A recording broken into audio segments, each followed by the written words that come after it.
What's up, dog? What's up, Beardos? We're in San Francisco, the beautiful coastline, the wonderful state of California. Coming at you. Live. IRL. IRL. In real life.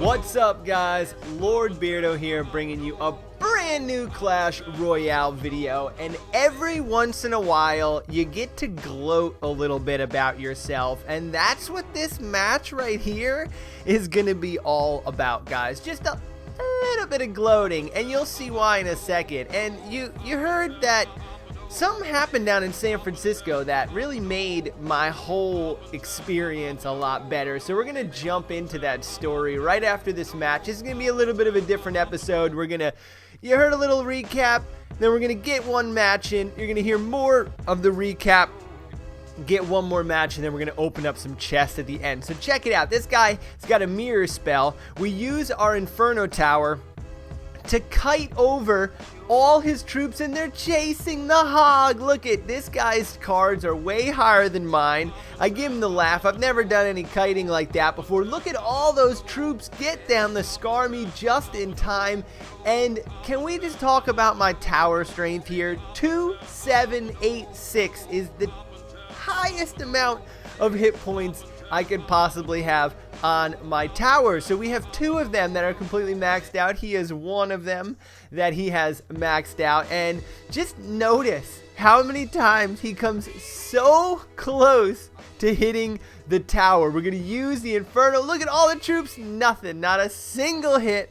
Princess takes the troops down. We're going to throw him off here. Goblin Barrel on the right side. Don't stack up with the Princess so that he could push over the same bridge at the same time. We're doing the old one side, left side, right side, upside, down side. Here we go. We're going to play our Goblin Gang in the middle here. Confuse his troops just a tad. Now we're going to play another key hog that's going to just look how close that axe is to hitting the tower. Here comes the Skarmy. Everything is under control. 1 minute and 10 seconds left. Right hand tower down to 972. Left hand tower down to 2244. And again, not a single hit point off the tower. Now look at this push. Here comes more of the elite barbs with some fire spirits. There goes our Goblin Gang. He freezes us. This is the moment of truth. Can he get it through? We zap, and I'm pretty sure I saw one of the goblins swing his arm, but I don't know. We're going to have to leave that up to the replay. Right-hand side, big time push. He's got tons of troops coming down. There goes the Inferno Tower. He gives me the old well played. I give him the old thanks. And he's got 24 seconds to try and hit my tower. Look at that hog. Did anyone see how close that was? I feel like you have to slow the video down to really see how close some of those hits were. One goblin arm up in the air, one hog arm up in the air, 5 seconds left. The Inferno Tower is down, and I played my first flawless match. Now, I don't know about you guys, but some kind of accolades for that would be kind of cool. You guys let me know if you've ever done a flawless match before. If you have, drop a comment in the bottom and smash that thumbs button. You know what I mean. But check it. We're going to get back into a little bit of the recap, and then we'll jump into, yeah, the Clash of Ash event was really fun. What was that, English? Clash of Ash event was really fun. Cool story. Awesome story. The deck that I've been using, Beardos, we met the creator of the deck last night. It was pretty sick.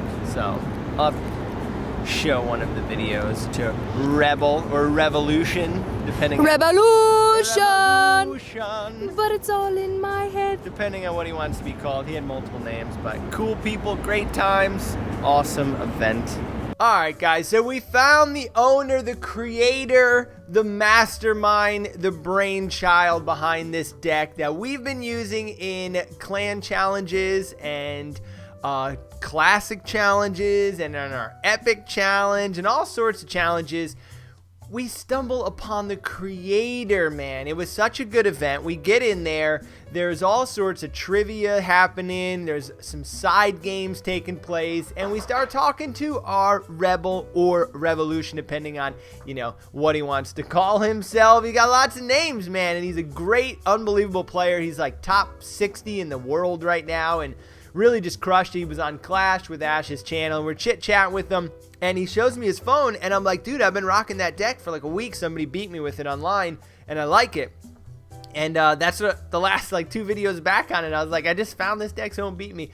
So he ended up telling me a little about it, and it was just cool to talk to the creator. And people might not think that was that crazy of a story, but for some reason, for me, like just getting a random deck that works and then driving 13 hours 2 states away and then meeting the person who created the deck, I'm like, this is just a weird, and no one else in the whole night thought it was like that crazy of an experience, but I'm like, yo, this is so weird, man. You don't normally get to meet the people who've created the decks in this game. So I don't know, we're gonna put it to rest though. This will be the last video that we do on this deck, unless of course we start ripping through some challenges. I do want to mess around with the bandit deck. I kind of was trying to see if anybody was doing that at the actual event, but me and RRebel had a fun time. We played a challenge together where it was to see how low you could get your tower without letting your tower die. I got mine all the way down to 3.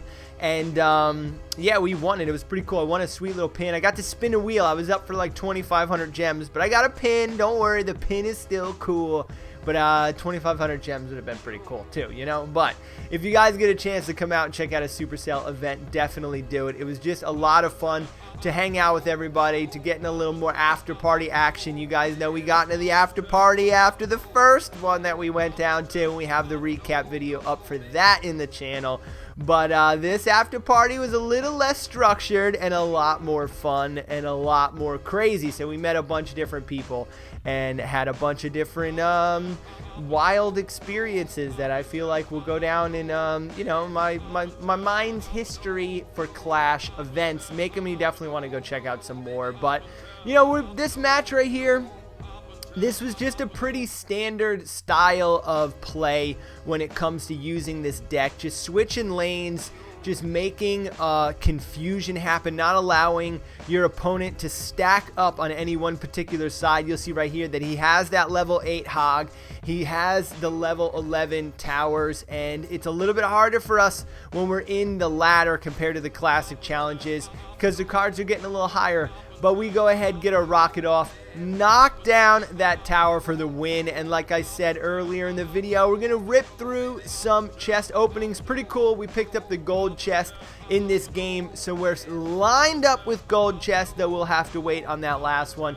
But we're going to go ahead and get some chests open. Now, I really want to finish getting everything to tournament standard. That way I can just continue to play the classic challenges and really decide what deck I like the most. Now, it gets to be a little expensive gem-wise. We have some gems to throw around. I don't want to waste all my gems doing those challenges. But unfortunately, if you go into ladder with the cards and you're not up high enough, the moment you start winning a couple and start butting up against some other players, it gets a little hard to practice the deck. So I don't know, we'll have to see what happens. But let's get into the gold chest opening right here. We got 20 knights. We love the knight. We've been using them. Minion horde, we got over 1,000 in reserve we haven't done anything with. The goblin dart can go up to tournament standard. The prince is now able to go up to tournament standard, or was. So I got to figure out which cards I want to upgrade. We're getting some more gold. We're stacking some decent gold. The goblin spears are ready for level 10. The more minion hordes are giving us the same cards. Another bunch of the goblin gangs, which was cool. The goblin hut we haven't messed around too much with. I would like to put together a spawner deck. That would be pretty fun. More gold. Let's hope we get some more. No gems this time. We got some royal giants. Fire spirits. Come on, baby. Elite barbs, which we've been messing around with just a tad. The wizard, which I actually put together elite barb wizard deck today that I got beat with. And I was doing some runs with it this morning, and it's fun. It's definitely fun. Very defensive, very punchy deck. We get a fireball, the elixir collectors, we get 3 of those, and more ice spirits. So you'll see we need gold. We need to get the gold, man, so we can upgrade all of our cards and see if we can't push and get close to the legendary arena. Guys, thanks for hanging out. Definitely check out our first recap to our San Francisco trip as well. It was a blast to do if you haven't already seen it. Love you, Beardos. Peace.